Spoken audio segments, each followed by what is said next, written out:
When you start out racing triathlon, it can all seem a little bit daunting trying to figure out what you need to pack to go to a race. I mean, by the very nature of the sport alone, what with there being 3 disciplines, the list of things you need to take can seem endless. But equally, you don't want to be carrying around everything including the kitchen sink either. But don't worry, because in this video, step by step, I'm going to outline my checklist for the things I would take with me to go to a race, meaning that you don't have to have any stress or worry about what you need to pack for race day. Now, before we get started, I will point out that in this video, I'll be tackling it from the viewpoint of me going along to what I would call a traditional triathlon race.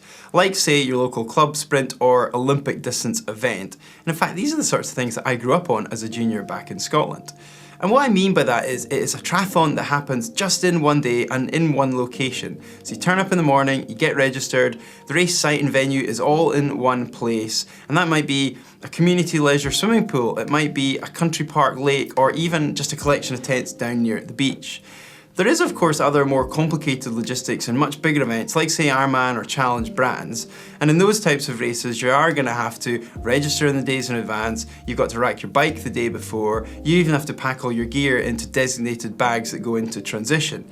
But as I say, I'm gonna leave all that for today, and I'm just going to be focusing on what you need to do to pack your bag for a classic triathlon.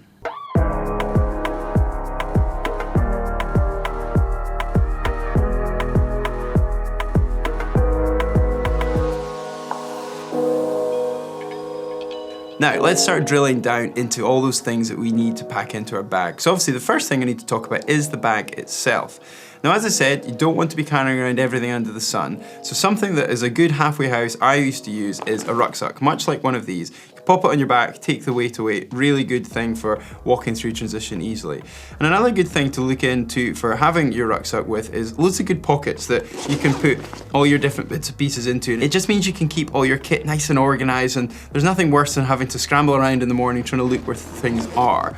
And another good thing to think about is having lots of extra bags too that you can carry your things within the bag in. So for example, I've got a wetsuit bag here, which I pop wetsuit in the rucksack. I've got a shoe bag here, which I can put all of my trainers and my bike shoes in. Another thing I like to have is just like an extra plastic bag that can be used at the end of the day for putting all your other wet bits of kit, like say your tri-suit, even like a wet cap or something you've been using for the run, and all that can go in there, and then it doesn't get all the other stuff in the bag damp. But on that note, some of these more fancier bags, a bit like this one, have actually got compartments in the bottom of them that can keep your wetsuit or other wet things separated from the rest of your stuff.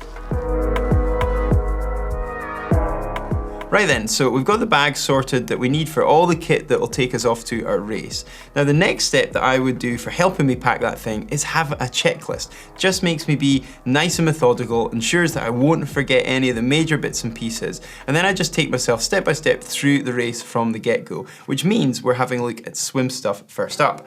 So that means that we're gonna have a look at race kit. I've got a tri-suit here, that's what I'd like to wear, regardless of whether I was doing a swimming pool triathlon, used to do that when I started off racing triathlon, or if it's an outdoor race. So there's the tri-suit that's on the whole time, but obviously if it's an outdoor race and it's not particularly warm, if you're lucky to live in a really warm part of the world, then you're definitely gonna have to have one of these, which is our trusty wetsuit. So obviously that goes on over the top of whatever race kit you've chosen to have on underneath. And then next step is obviously to have some goggles and a cap. Now you've registered already to the race and they'll provide you with a race cap, but I always like to have another cap, partly because I like to wear 2 caps to put my goggles between those 2 caps. But that being said, I take a spare one anyway in case that race one snaps. We've then got a pair of goggles, obviously. Well, I don't know a lot of people who can race without goggles, but I certainly needed them.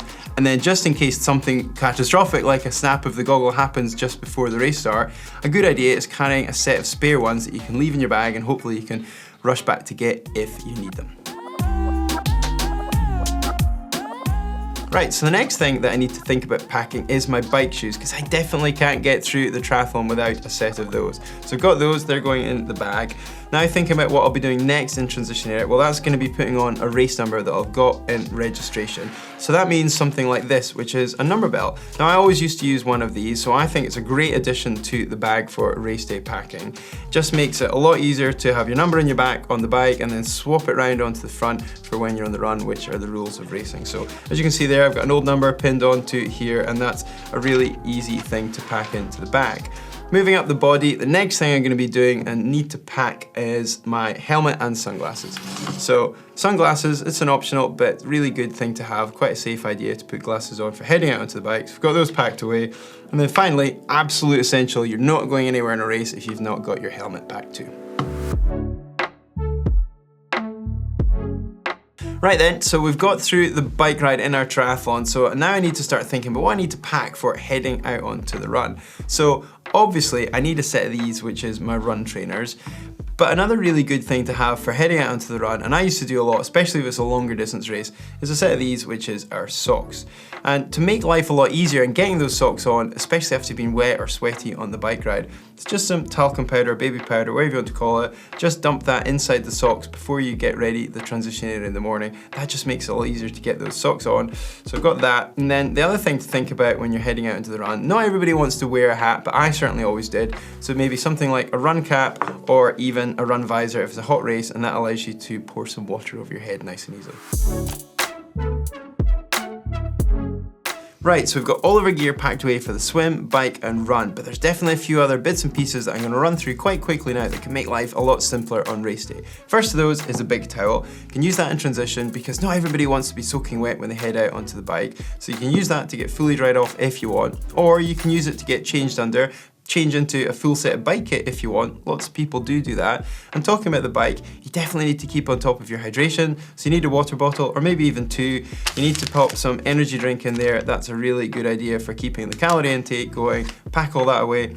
Other things to pack for the bike are some gels. If you don't want them on the bike, then you can leave them in transition area, but definitely have them for the run. I just put some elastic bands around them to keep them nice and tucked together.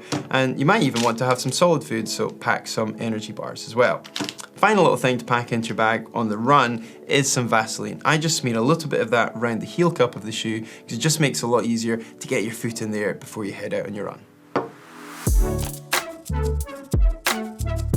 Now we've got our triathlon finished, need to think about what to pack for post-race. And if you're anything like me, you're definitely going to want to try and find a shower after the race. So that means having a towel for getting dried away.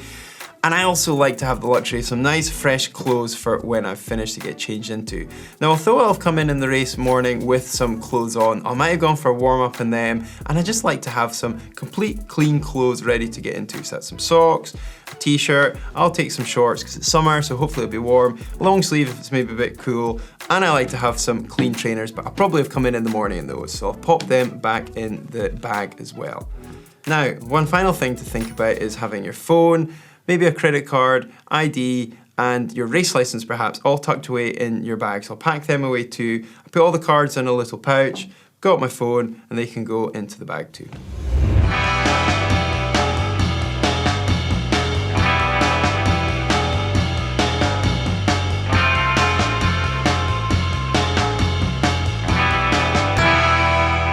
Right, so that is all the gear packed away that I would need for heading off to do a triathlon.